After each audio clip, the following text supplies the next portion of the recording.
A case over 60 years old has finally come to a close. The person who murdered Mary Theresa Simpson in 1964 has been identified in a news conference today with the Elmira Police Department. 18 News reporter Imra Ahmed shares more on the killer and how forensic science was used to identify him. For 62 years, there was a freezer inside the Elmira Police Department with a child's clothing in it, a skirt, articles of clothing, the items a 12-year-old girl had been wearing on a Sunday evening in March of 1964. They were photographed, logged, sealed, and put into cold storage by officers who had no idea what they were actually preserving. DNA would not exist as a forensic tool for another 22 years. The men who shut that freezer door were not saving genetic material. In 1964, there was no such concept to save. They were following practice. Collect what the victim was wearing. Keep it. Someone, someday, might need it. Someone did. 6 decades later, a laboratory in Texas would pull a quantity of biological material off that skirt so small it could not be seen without a microscope. 0.4 of 1 nanogram, and it would be enough. Enough to build a family tree, enough to reach a living man in his 60s and ask him for a cheek swab, enough in the end to justify a court order opening a grave in Elmira soil in November of 2025. And when they finally had the answer, it was not a name anybody in Elmira had been waiting to hear. That is the part of this case that is hard to sit with. Over 62 years, the Elmira Police Department built a file on what happened to Mary Theresa Simpson that grew to roughly 6,000 pages. 300 people were questioned in the first 7 months alone. Hundreds more interviews after that. Suspects named, cleared, named again, revisited by detectives who were not even born when she died. Vacant houses searched, junkyards searched, departments in 2 states notified. The man responsible was not in any of it, not as a suspect, not as a witness, not as a person of interest, not as a tip, not as a name in a margin. He lived in Elmira. He was born there, raised there, worked there, married there, buried his own parents there, and died there. He drove a truck through those same streets. And across 6,000 pages assembled over 6 decades, investigators never once wrote his name down. So the file could not solve this. It was never going to. The answer was not hidden inside a report somebody had overlooked or a statement somebody had filed wrong. The answer was outside the file entirely, in the ground, under a headstone, and it took a freezer, a grant, a group of college students, an ice storm in Tennessee, a stranger's willingness to give a cheek swab, and a judge's signature to get to it. But before any of that, before the exhumation and the family trees and the paperwork, there was a girl walking home on a Sunday evening, about a mile from her father's apartment, in a city she had only just moved back to. Her name was Mary Theresa Simpson, and this is what happened to her. She was 12 years old, and by March of 1964 she had been living in Elmira again for barely 2 weeks. That detail matters more than it looks. Mary had spent most of her childhood in that city, a small manufacturing town in New York's southern tier, close enough to the Pennsylvania line that police there would be notified within days. Her parents were Ellsworth and Rose Simpson. She had an older brother, an older half-brother, and an older sister named Linda, who was 16. Linda is the one who remembers her out loud. When Linda talks about her sister, she does not talk about the case. She talks about kick the can in the street with the neighborhood kids. She talks about metal roller skates, the kind that clamped onto the outside of your shoes and had to be tightened with a key you wore around your neck so you would not lose it.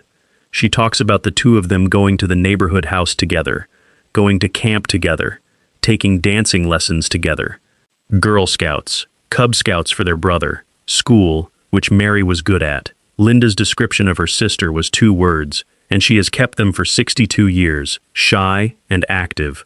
A child who went quiet around strangers and never stopped moving around the people she knew. The family had come apart the year before. Ellsworth and Rose separated in May of 1963, and Mary went with her father.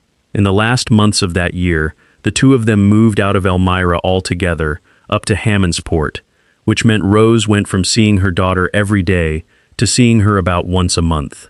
Then, in the first half of March of 1964, Ellsworth found a new job back in Elmira. He and Mary moved into an apartment on North Main Street, Her mother was close again. Her cousins were close again. Her aunt, her uncle, the whole east side of the city she had grown up in, all of it was suddenly a walk away instead of a drive. She had about 2 weeks of that. Among the things later photographed as evidence in her case were a pair of cat-eye glasses and a fan club card. Not a weapon, not a piece of forensic material, a fan club card. Whatever singer or actor or television show a 12-year-old in 1964 cared enough about to carry proof of it in her pocket. Those objects are why this story is worth telling carefully. Before they were exhibits, they were just things a kid owned. The glasses she needed to see the blackboard, the card she kept because it mattered to her, homework she expected to hand in, a neighborhood she expected to come back to. Sunday, the 15th of March 1964, was one of the days the move had made possible again. At around 3 in the afternoon, Mary left the North Main Street apartment. She told her father she was going to see her cousin. That was not the whole truth, and the way it was not the whole truth is quietly heartbreaking. Before she went to her cousin's house, Mary went to see her mother. She spent about an hour there. A 12-year-old, 2 weeks back in the same city as a parent she had been seeing once a month, taking a detour her father did not know about, to sit with her mom on a Sunday afternoon. Then she walked on to her cousin's house on the east side and stayed for the rest of the afternoon. At about 6:30 in the evening, she said goodbye. Her aunt and her 2 cousins turned to go into a neighborhood store. Mary turned the other way, toward home. She was seen near the corner of East Market and Harriet Streets at around that time, heading in the direction of her father's apartment. There is an account of a friend seeing her outside a store closer to 7 o'clock, and Mary telling her she was on her way home, though that detail does not appear in every version of the record. Either way, the last confirmed sighting of Mary Theresa Simpson is a 12-year-old girl on an East Side street corner in the early dark of a March evening, walking in the correct direction, roughly a mile from her own front door. Nobody ever established what happened in the next few minutes. By 9, Ellsworth Simpson was worried. By 10, he was calling relatives. Shortly before 11 that night, he called the Elmira police and reported his daughter missing. The first response was not urgent. It rarely was in 1964, and not only in Elmira. A 12-year-old out past dark was assumed to be at a friend's house, or in trouble at home, or simply late. Officers took the report. The family started walking the streets themselves. By the next morning, that assumption was already coming apart. Police searched empty houses. They contacted her friends, and on that same day, someone at the department picked up the phone and called the district attorney's office, not because there was a case yet, but because the circumstances did not read like a runaway. That call, made within 24 hours, is the first evidence that the men working this understood what they might be dealing with. By the 18th, 3 days in, they were working it as foul play. Vacant buildings, abandoned homes, junkyards, police departments across New York and into Pennsylvania were notified. And still, for 4 days, there was nothing. Not a sighting, not a car, not a witness who could put her anywhere past that corner. On Thursday, the 19th of March, a man took his 2 sons out into a wooded stretch off Combs Hill Road in Southport, several miles outside the city. At the time, it was a logging road that people also used to dump debris, the kind of place that is technically nowhere, close enough to town to reach in 15 minutes, and remote enough that nobody goes without a reason. What they saw first was not a girl. It was a pile, dirt, leaves, twigs, tree branches, and 4 heavy stones stacked on top, the largest of them weighing more than 100 pounds by itself. Altogether, the local paper would later report the weight in a headline that Elmira never forgot: more than 300 pounds of rock, used to conceal the scene. Only 2 things were visible: part of one hand, and a sneaker. That is where the search for a missing girl ended, and the longest investigation in the history of the Elmira Police Department began. She was fully clothed when they found her. Because of the cold that March, she had been preserved almost exactly as she was left. The examination established that she had been attacked by an adult stranger before her life was taken. Forensic evidence at the site confirmed she had suffered fatal physical trauma at the hands of someone who had no prior connection to her. Investigators also determined she had died at or near the place she was found. She had not been brought there afterward. Whatever happened to Mary Theresa Simpson happened in those woods, several miles from where she was last seen walking home, which meant she had been moved while she was still alive, and that meant a vehicle. Elmira knew all of this within days. It is a city of not quite 50,000 people. In 1964, it was smaller and closer, and a case like this did not stay a police matter for long. It became the city's case. It stayed the city's case for 2 generations.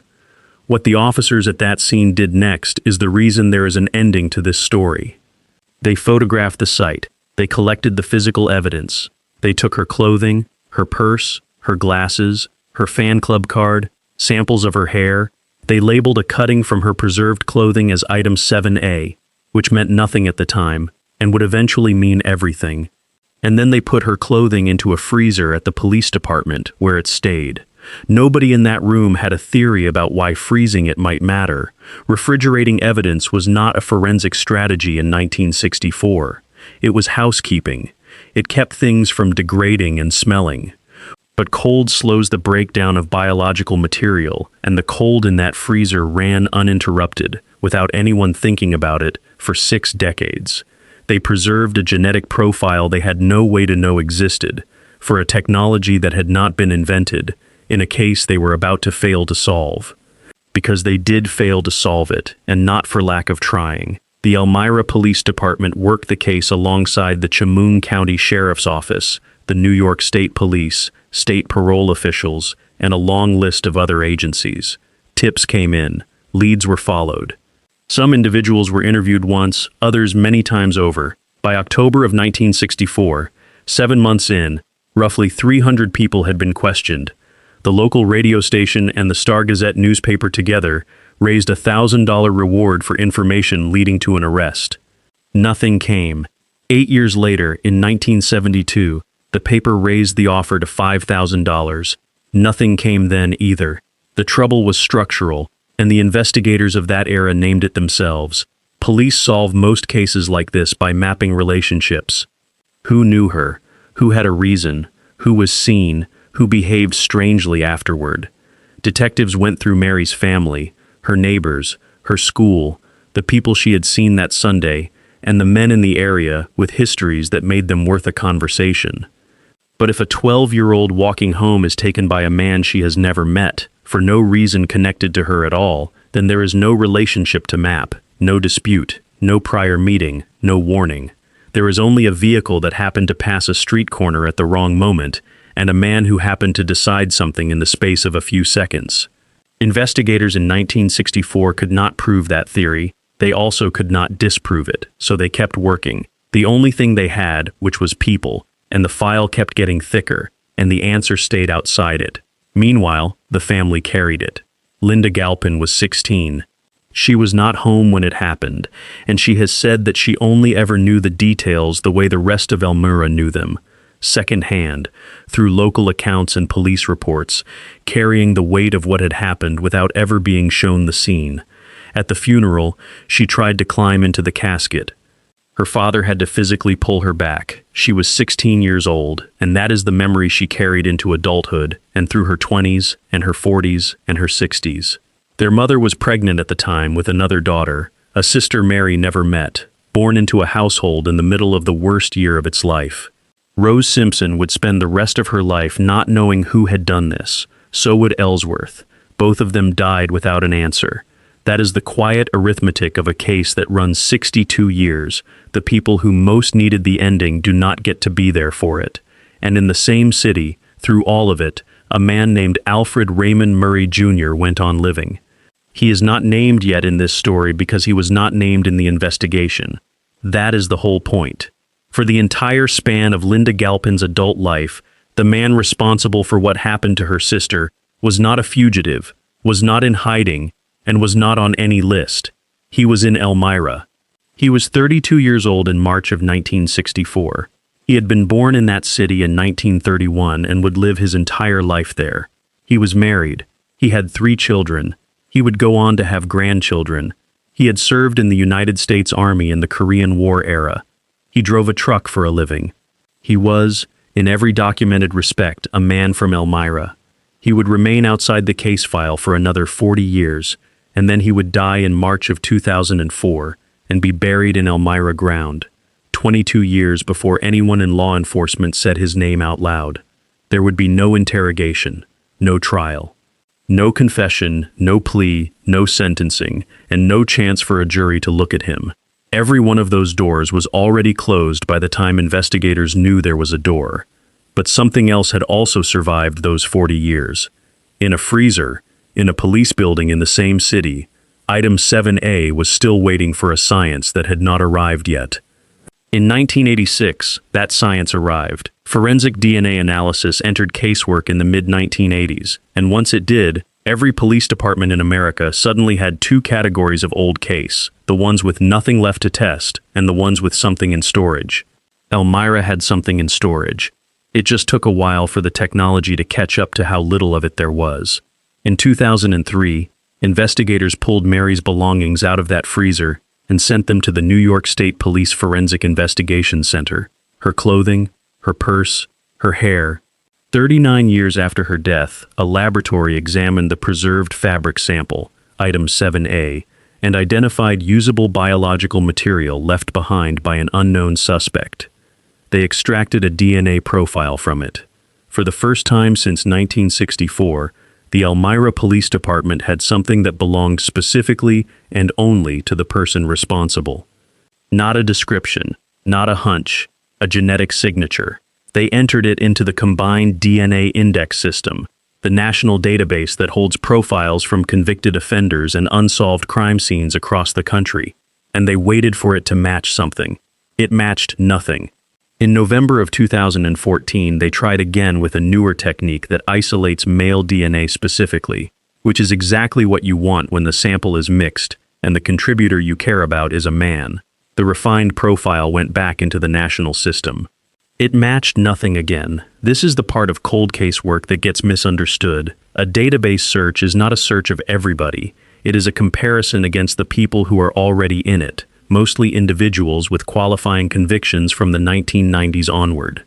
If your man was never convicted of a qualifying offense in the era when samples started being collected, or died before that era arrived, he is simply not in there to be found. So Elmira detectives sat with a strange kind of failure. They had him. They had his DNA sitting in a state laboratory. They could describe him down to the molecule, and they could not tell you his last name, his street, or whether he was still breathing. He had never been arrested into the system that could have identified him, and by 2014, he had already been gone for a decade.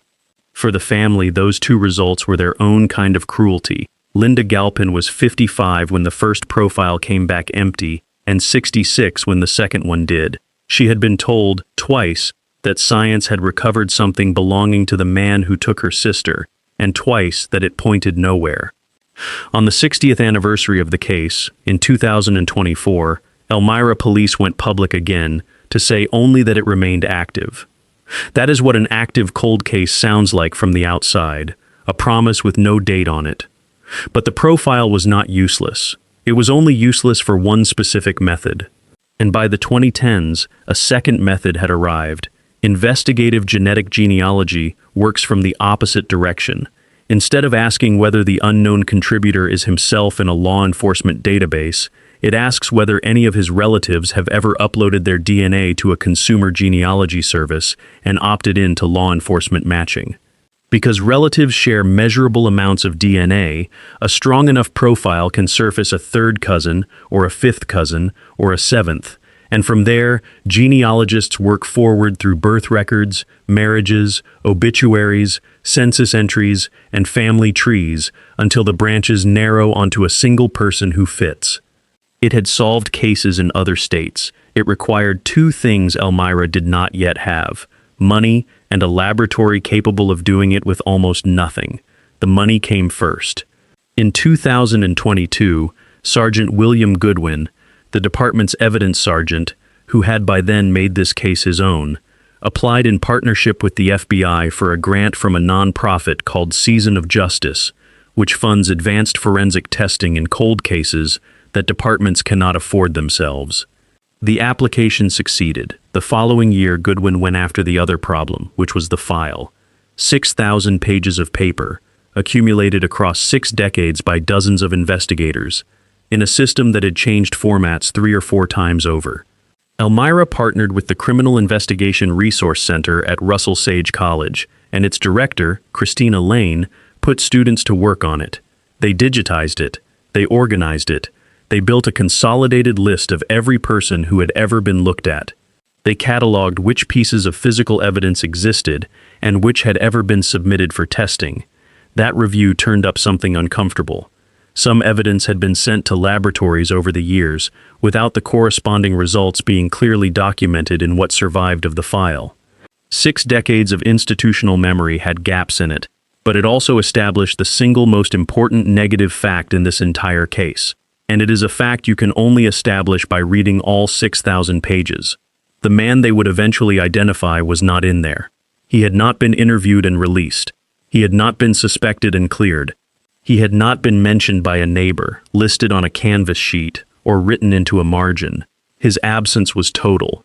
That meant no amount of rereading the file was ever going to produce him, and it meant that when the science finally delivered a name, that name would come as a genuine surprise to everyone in the room. With the grant secured, the remaining evidence went to a laboratory in Texas that specializes in building genealogical profiles from samples other laboratories consider hopeless. And the sample was close to hopeless. Approximately 0.4 of 1 nanogram of usable DNA. Sergeant Goodwin described the amount plainly at the announcement, an extremely small quantity of biological material, invisible to the naked eye. Here is what made that number terrifying rather than merely small. DNA testing consumes the DNA. The material is used up in the process of analyzing it. If the laboratory ran the sample and failed to produce a usable profile, there would be no second attempt, because there would be nothing left to attempt it with. 61 years of preservation and 1 shot. Goodwin put it in 5 words. There are no do-overs. The department made the call. Advances in the science, and that laboratory's demonstrated record with extremely low-level samples, gave them the best chance they were ever going to get. Waiting longer did not improve the odds. It just risked the case outliving the last people who cared about it. An FBI special agent named Kenneth Jensen packed the evidence in dry ice and shipped it toward Texas. And then an ice storm shut down the FedEx hub in Memphis, Tennessee. The package went into a closed, dark, non-operational facility, somewhere in a building the size of a small town, with a finite amount of dry ice around it, and nobody able to tell the investigators how long that dry ice would hold.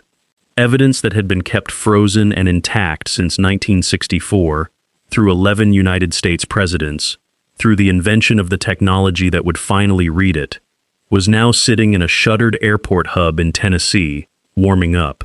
Jensen called FBI personnel in Memphis. An agent went into the closed hub, searched it, found the package, and moved it into an FBI freezer until shipping operations resumed.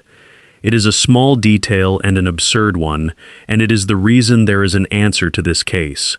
A girl's clothing survived 6 decades in one freezer only to be saved, at the last possible moment, by a stranger putting it in another one. When the storm passed, the sample went on to Texas, and the laboratory did what nobody had been able to do in 61 years. It built a profile that could find his family. The profile the Texas laboratory produced did not identify anyone. That is worth being precise about, because it is where most people misunderstand how these cases actually get solved. What the laboratory generated was a dense genetic map, uploaded to genealogy databases where users have consented to law enforcement comparison. What came back was not a suspect. It was a scattering of distant relatives, people who shared measurable fragments of DNA with an unknown man from 1964 and had no idea they did. From there, the work stopped being scientific and became clerical, which is to say slow. The FBI's New York field office began building the trees. Birth records, marriage records, obituaries, census returns, every relationship documented rather than assumed, because a single wrong link, one child attributed to the wrong parent, 1 second marriage missed, collapses the entire structure and sends you down a branch that leads nowhere. Then the filters. The unknown contributor had to be a man. He had to have been old enough in March of 1964 to be an adult, and young enough to be alive. And he had to have been able to be in Elmira, New York, on a Sunday evening. Branch by branch, the tree narrowed. Across 2024 and into 2025, investigators from Elmira, the FBI, and the New York State Police conducted interviews to confirm relationships and rule people out. That work is more delicate than it sounds. You are approaching private citizens who have committed no offense and telling them, carefully, that their family is genetically connected to an unsolved case involving a child, and that you would like their help. Eventually, the tree pointed at one living man. He was not accused of anything. He had done nothing. His significance was entirely biological. The genetics suggested that the unidentified contributor from 1964 might have been his father. Investigators approached him and asked if he would provide a cheek swab. He agreed. Think about what that required. A man is told that evidence from a 61-year-old case involving a 12-year-old girl may have come from his own father, a man he grew up with, and that the way to find out is for him to volunteer his own DNA. He could have refused. Many people do, and the law generally lets them. He did not. The New York State Police Forensic Investigation Center compared his sample to item 7A and confirmed a paternal relationship. The material left on Mary Theresa Simpson's clothing had come from that man's biological father. One cheek swab moved the investigation up an entire generation, from a cloud of distant cousins to a single household, and to one man who had been in his early 30s in 1964, had lived in Elmira, had driven a truck, and had raised a family in that city. He had also been dead for 21 years. That created the last problem, and it was a legal one as much as a scientific one. A paternal relationship is a lead, not a conclusion. Sons are not their fathers. To publicly name a specific man as responsible for what happened to a child, the department needed a direct comparison between his own DNA and the evidence.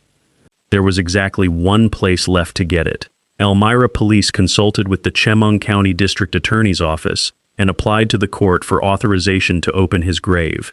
It was granted, the first exhumation in the history of the Elmira Police Department. In November of 2025, they carried it out.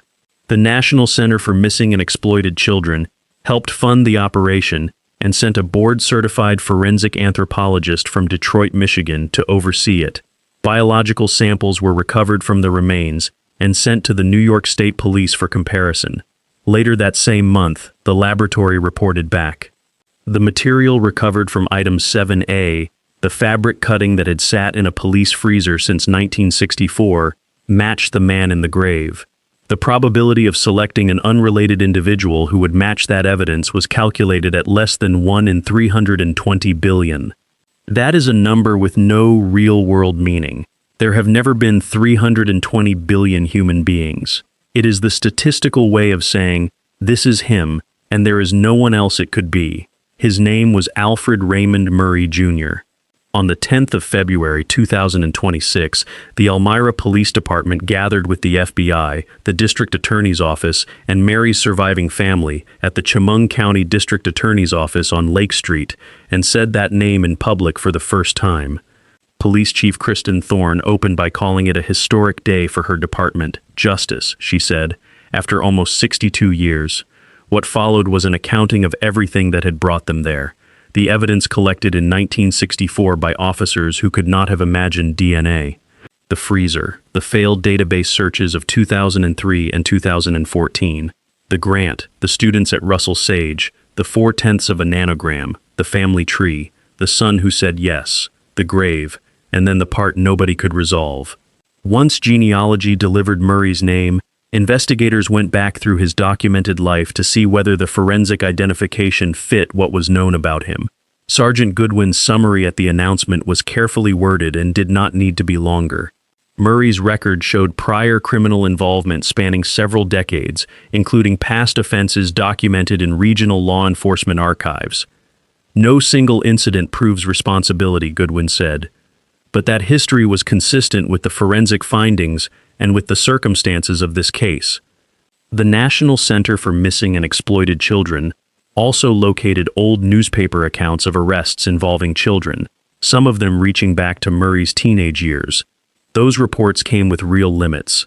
Public sources did not establish which allegations led to convictions, and the department declined to release further detail, citing legal protections. They were context, not evidence. The evidence was item 7A, but context is still context, and it leaves a question sitting on the table that the Elmira Police Department could not answer, and did not pretend to.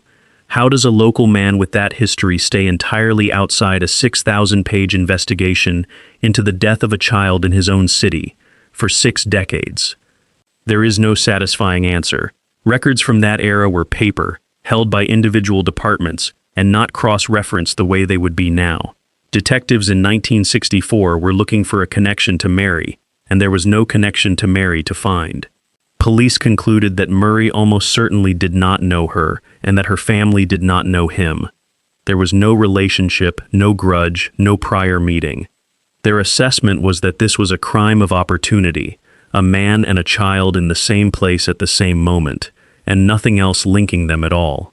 Which is exactly the kind of crime that a relationship-based investigation, however thorough, is least equipped to solve. Chief Thorne addressed the one question every family in this position asks. If Murray were alive, she said, the district attorney's office would be seeking a murder charge against him. Investigators would be sitting across a table from him right now trying to get more. What happened? Why her? That, she said, they will never know. What they do know now is who. The department had taken this as far as humanly possible, she said. It was being closed. It was, she added, the only cold case the Elmira Police Department had. Linda Galpin was 78 years old when she stood up in that room. She had been 16 the last time anyone told her anything about her sister that mattered. She had spent a lifetime knowing the details of Mary's death secondhand, and the identity of the man responsible not at all. Her father was gone. Her mother was gone. She thanked the police department. She thanked everyone who had worked on it. She said she was glad it was finally settled after almost 62 years. And then she said the thing that has stayed with everyone who heard it. She just wished her mom was here. Earlier, she had explained why she had kept pushing at all. She did this, she said, for her mother. That is what 62 years does. Linda got the answer, and she got it alone. The two people who spent their entire lives waiting for it. The mother who saw her daughter once a month for a year and then never again, and the father who had to pull his surviving daughter back from a casket. Both of them died inside the gap between the crime and the science. There is one more detail, and it is the strangest one in the case. In September of 2025, a writer from Elmira named Christina Finelli published a book about Mary Theresa Simpson. She had worked on it with input from Mary's sibling and from a retired officer, and she wrote it as an unsolved case, because when she wrote it, that is what it was. She called it What Happened to Me. 2 months after it reached bookstores, a court order opened a grave outside that same city. 5 months after it was published, the Elmira Police Department stood in front of a packed room and answered the title. Not all of it. The question in that title is bigger than a name, and Chief Thorne was honest that the rest of it, what happened in those woods, and why a man in a truck chose a girl walking home from her cousin's house, went into the ground with Alfred Murray in 2004. But the piece that could be answered was answered, and it was answered because of decisions made by people who never knew it would matter. Officers in 1964 who bagged a skirt and put it in cold storage on the theory that someone, someday, might need it. A sergeant who spent years chasing a grant. College students who read 6,000 pages of a stranger's file. A laboratory that agreed to burn the last of the evidence on one attempt. An FBI agent who walked into a dark building in Memphis during an ice storm and found a package. A man who let investigators swab his cheek, knowing what it might mean about his own father.